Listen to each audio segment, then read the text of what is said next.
From Jerusalem. Israel has stepped up security at its embassies around the world and warned citizens to be on alert after Hamas political leader Ismail Haniyeh was assassinated in Iran, allegedly by Israel.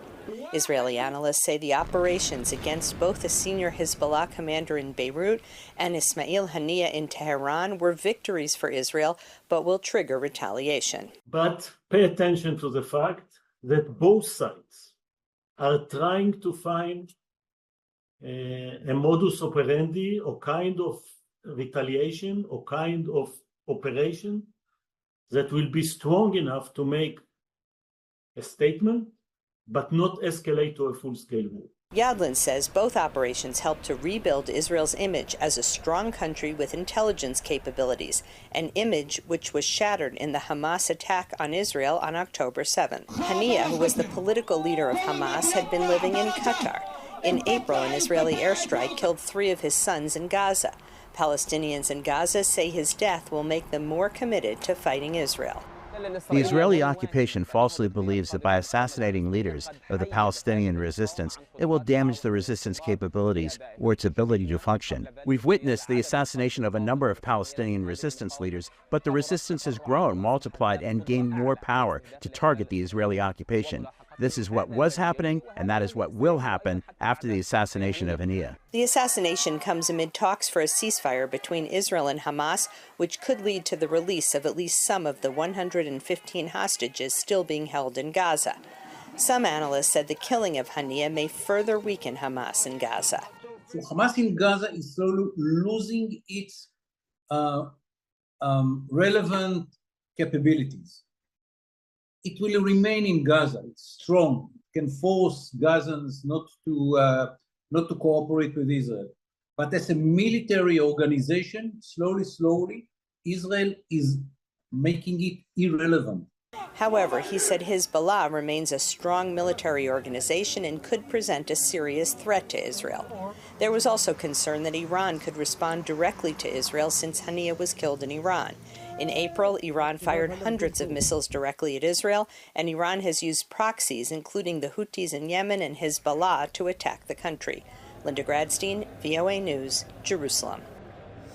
Now we turn to South America, where Venezuela recently held a presidential election. Large numbers of Venezuelans participated in the election, but the process has been highly controversial. Many believe it was impossible for incumbent Nicolas Maduro to win a third term, given that outside observers had him losing by a landslide for much of the day.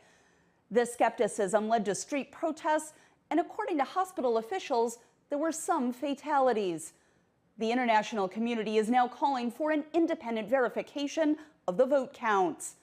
From the State Department in Washington, VOA's Celia Mendoza reports. Protests erupted in Venezuela hours after the National Electoral Council, which is loyal to the ruling party, declared incumbent President Nicolas Maduro the winner of Sunday's election. Recibo esta credencial. I receive this credential, constitutional and legal, from the authority in charge of electoral matters in Venezuela, the sovereign electoral power of Venezuela, which has issued a ruling that I accept humbly. National Electoral Council President Elvis Amoroso said that Maduro received 51% of the vote and that Edmundo González Urrutia received 44%. González became the candidate after the government barred opposition leader Maria Corina Machado from running. Edmundo González Urrutia got 70% of the votes in this election, and Nicolas Maduro received 30% of the votes. Machado says her results are based on tallies the opposition campaign received from representatives stationed at about 40% of ballot boxes. The claims of election irregularity have drawn attention from the international community, including U.S. Secretary of State Antony Blinken, who expressed his concerns about the validity of the results Monday during his visit to Tokyo. It's critical that every vote be counted fairly and transparently, that election officials immediately share information with the opposition and independent observers without delay, and that the electoral authorities publish the detailed tabulation of votes. In a letter, Argentina, Costa Rica, Ecuador, Guatemala, Paraguay, Peru, the Dominican Republic, and Uruguay shared their profound concern about the vote and requested an urgent meeting before the Organization of American States. But one analyst says internal, not external pressures may be needed to effect change.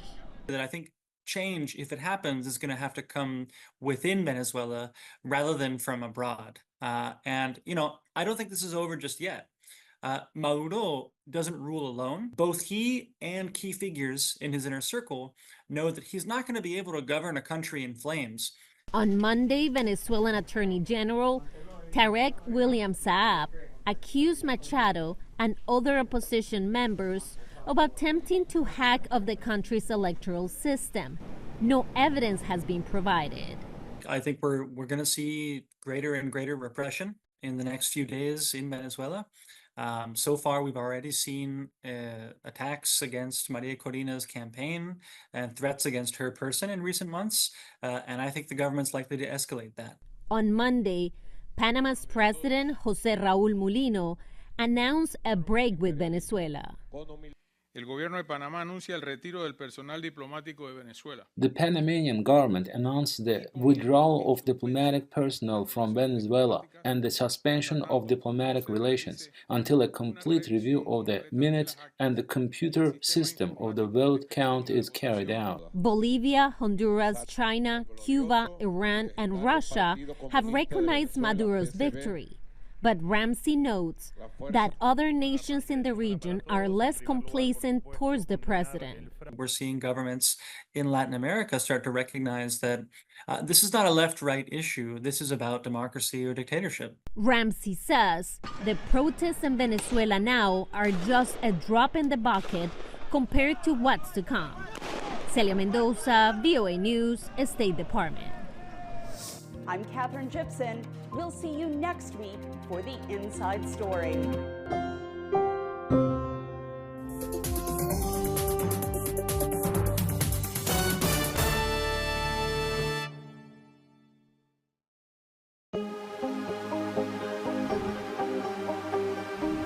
Season. I will take you through this amazingness today.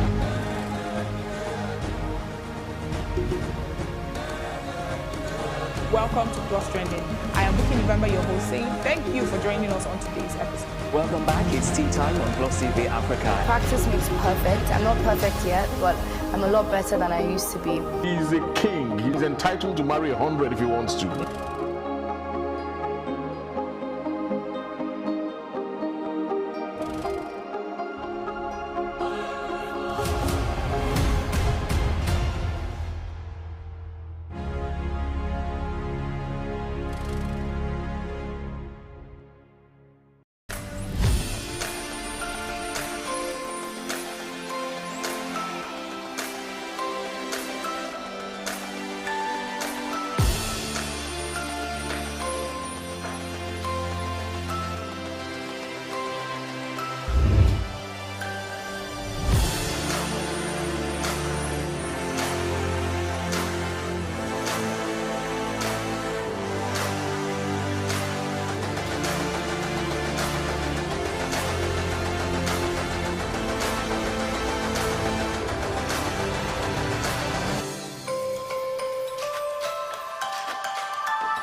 Hello Nigeria, hello Africa. You're watching Plus TV Africa and the program is Sports Business with Urufo Ezaga. Today we have another interesting edition for you. We're going to be talking about Nigeria's most successful sport, would you believe it? And it is in football. The sport in which Nigeria has consistently produced some of the best players in the world, and in which we have also produced a world champion. All right, today, joining us from the United States will be Mr. Wellington Jigere, who was the 2015 World Scrabble champion. And joining us from Abuja would be Mr. Toke Aka, who is the president of the Nigerian Scrabble Federation. So there you have it. We're talking about Scrabble, ladies and viewers. Nigeria has consistently performed, at the very height of the global game when it comes to Scrabble. In Africa, we are completely dominant. Currently, we have the African champions, the WAFU champions. We have a World Cup champion, a new event that was recently introduced, and Mr. Jigere himself beat the entire field in 2015 to become the first black person, the first African to win the World Scrabble Championship. So the question is, if we are so successful in Scrabble, why don't we know it? Why don't we know that we're the very best country in the world when it comes to Scrabble? A lot of people are still surprised when they find out that we're the top ranked nation in the world, but we are. In the top 50 of the world, there are at least 10 Nigerian players in the top 50. And that's in the top 15, you have at least 5 Nigerians in the top 15. So that is the way, that's how successful this country has been in the sport of Scrabble. Now, I think that there's a lot of stuff we can learn from why Scrabble has been so successful in this country, why we have been so successful globally when it comes to Scrabble. Other sports can learn from this and hopefully adopt Cup, won the World Cup Scrabble championships. So what was that tournament about? Was it the same as the tournament that you won in 2015? No, not exactly. The World Cup, WORD Cup, is actually an initiative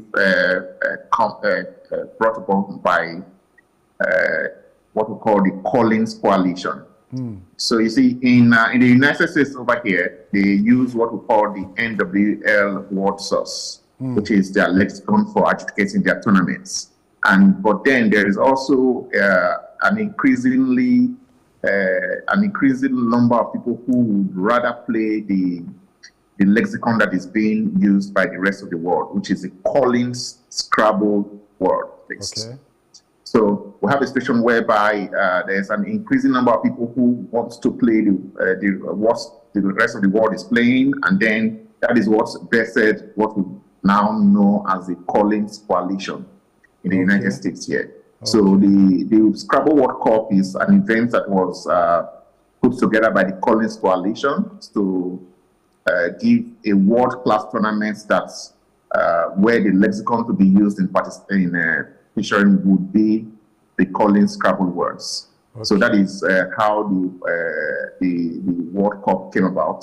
Then it is different from the World Championship in that in the World Championship you have a situation whereby each country has a quota to be filled, and everybody is by country representation. Whereas the World Cup is just anyone who could pay their way and is eligible to participating. So that is just subtle differences. But in terms of the strength of the field and the strength of the players participating, I can assure you that it is no soft field. And the feat that was pulled by our own Eta Karo is by no means anything less than what others have achieved in the past. So it was a really, really sterling performance from him, especially since he more or less dominated the field from almost the beginning of the tournament till the very end. So that is just, there you have it, basically. He defeated you as well, did he? Yeah. I managed to finish in second position at the end of the day. And I met him twice in the course of the tournament, and he floored me on both occasions effortlessly. Okay. And you see, when I looked at the list of participants and their final positions. It was, Nigerians were, I mean, everywhere, you know. A Nigerian won the main category and the Division B, another Nigerian won the Division B. You know, if Scrabble is this popular, why is it not such a well, I was going to say, why is it not such a big deal? But what I would say instead is, why is it not a bigger deal than it is today in Nigeria? Well, we all know how the sports generally is in Nigeria, and there's this popular saying in Nigeria that there's just one sport, football, and then there are the other non-sports, which is non-football. So basically, in Nigeria, we have a situation whereby any sport that isn't football hardly receives the kind of traction and attention that it needs to thrive.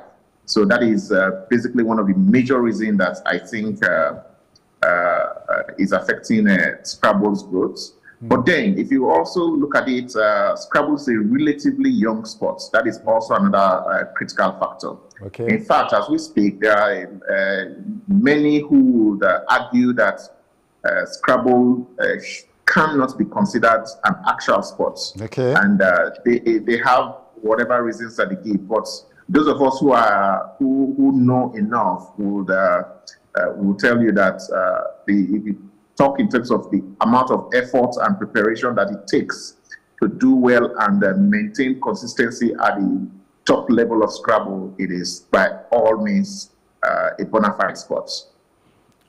This is a sport, as you know, that I also play, and I can back you 100% in what you have just said. The fact that Scrabble is not about whether you have a PhD or whether you have a professorial chair. It doesn't matter whether you speak the best English. You know, Scrabble is a game that requires you to know certain words. Some of them are not even English words.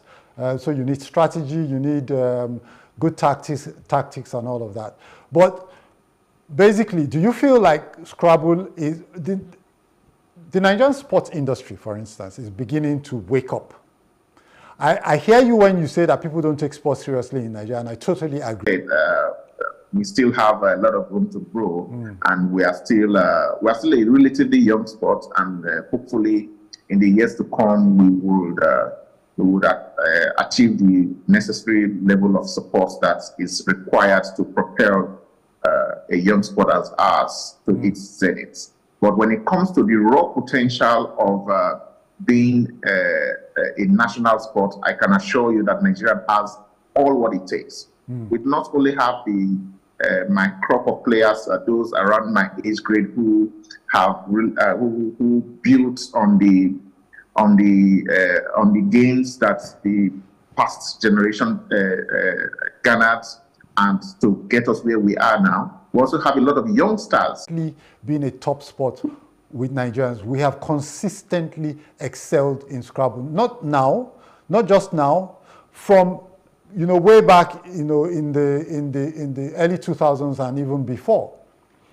So tell me, what do you think is the trick behind playing Scrabble in Nigeria? Sound our players are. I think those are the major factors that have accounted for our dominance in World Scrabble.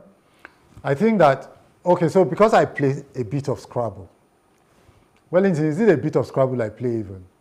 Me, you know me too. In my small club that I play, you know that I'm the goat of that club. Do you understand? Yes. So, I've visited your club. Yes. But here's the thing, yeah. The two things that you have talked about. Well, and they're two critical things. And I think this is what I want the other sports in Nigeria to learn from. I tell people that when a national Scrabble competition is being played, the quality of the field is as good as the quality of the field anywhere in the world. So you can play at the very highest level. You can play at the very highest levels in Nigeria, without having to leave Nigeria, and you go out of Nigeria and become a world champion, which is, for instance, not the case with football or any other sport. You play to a little degree in Nigeria, and you have to leave to go and become a better player. That's number one. Number two, there's a Nigerian identity to the Scrabble that we play, right? Meaning that, for instance, in football speak, Wellington, please correct me if I'm wrong. If this was football, Nigeria would be known a bit like the Italians are known. You know, the Italians are totally correct. They're a very defensive team. It's very difficult for you to beat. They say football is a game that two people play, and in the end, the Italian wins. They defend. It's very difficult to score against them and all of that, and they can score against you.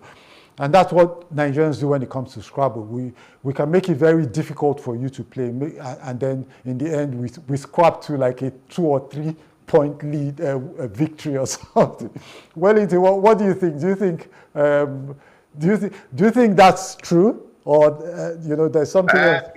I think it is true to an extent, because basically the reason I say it is true to an extent is that Scrabble is a very dynamic game, and you have a situation whereby when the game goes tight and rugged and all that, it is only players who have had a sufficient technical foundation that can actually navigate their way through those times.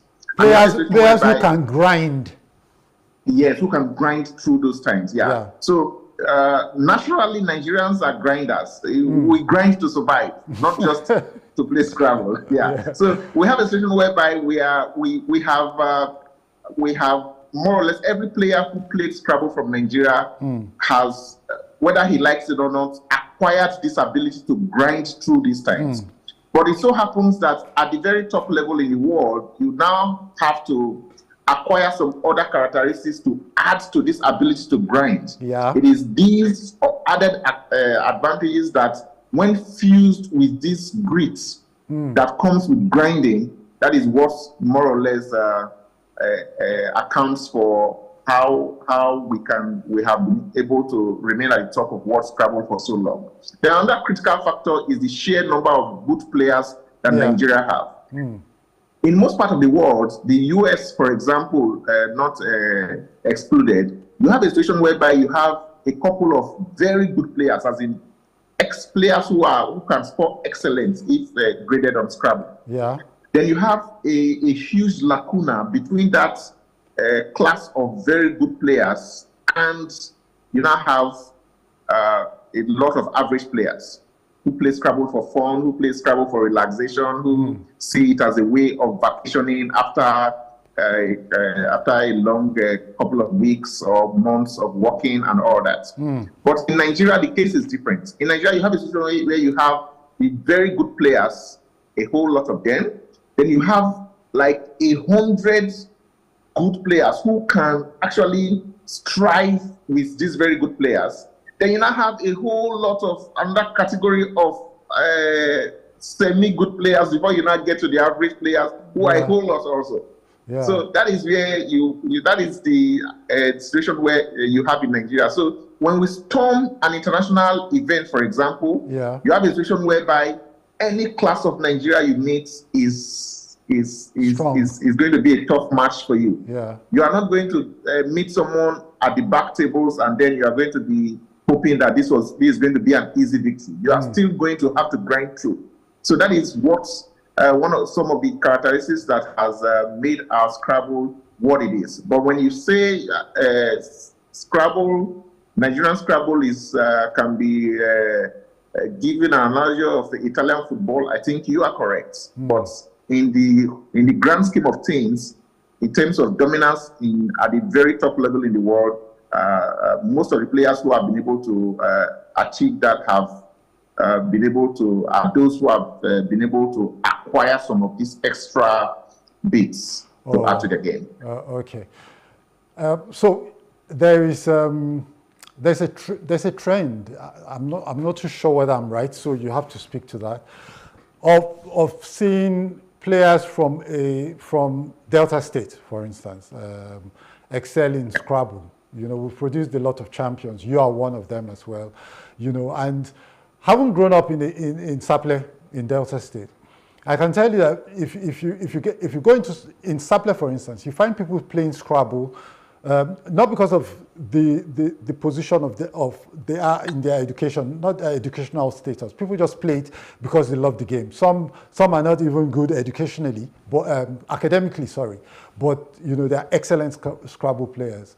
What do you think is responsible for that? Do you have any? Is there anything you guys say in the Scrabble community that's the reason why? Basically, I think for lack of a better word, I would say the high rate of employment is actually an added advantage when it comes to employment or underemployment or unemployment. Unemployment, yeah. I meant to say. Okay. So when you have a situation whereby a lot of our youths are maybe relatively underemployed, it gives us a lot of time at our disposal. And most of the times you have a situation whereby we can put that time to meaningful use. And Scrabble is one of such activities that we can put that time into. We also have chess. And so you have a situation whereby in Delta, for example, I think another critical factor that accounts for a whole lot of good players coming from Delta, but I would also say that was relatively in the not so distant past, because currently the #1 Scrabble playing state in the nation is Lagos. Lagos, yeah. Lagos has more or less taken over from Delta, and they are really achieving a lot of strides, especially with their younger players. Yeah. But coming back to why Delta was at the top for so long, you have a situation whereby a lot of the good players, a lot of the very good players were residents in Delta. Yeah. And Scrabble is such a game that, like I pointed some time back, we are still a growing sport, and basically some of the technicalities and theory of the game is not in the mainstream media, or it's not easy to lay one's hands on. So most of the times you have to learn from the top players themselves, and there's no way you can learn from them by watching. You have to play them. And since most of them were residents in Delta back then, it made it easier for people who were aspiring champions to do so just by rubbing shoulders with these people. Okay, and one could also argue that one of the major reasons that has made Lagos State, for example, to climb to the #1 status in terms of Scrabble play recently was still basically the exodus of many of the top Scrabble playing gurus in the South to play to the West, because recently you have a situation whereby most of the top Scrabble competitions are being held in Lagos, in the West, and people generally gravitate towards where things are happening. Yeah. So more or less things are happening more for Scrabble in the West now, and everybody is going there. So you now have a situation whereby if you need tough players to spar with or to train with for an upcoming championship, the odds are that you find more of them in the West Lagos, than anywhere else. And in the relatively short past, we have a situation whereby the South was that hot, especially with a situation whereby we had the Godfrey Akpabio championship during the time that our benefactor, Godfrey Akpabio, was the governor of Akwa Ibom State. So people were joining to the South to participate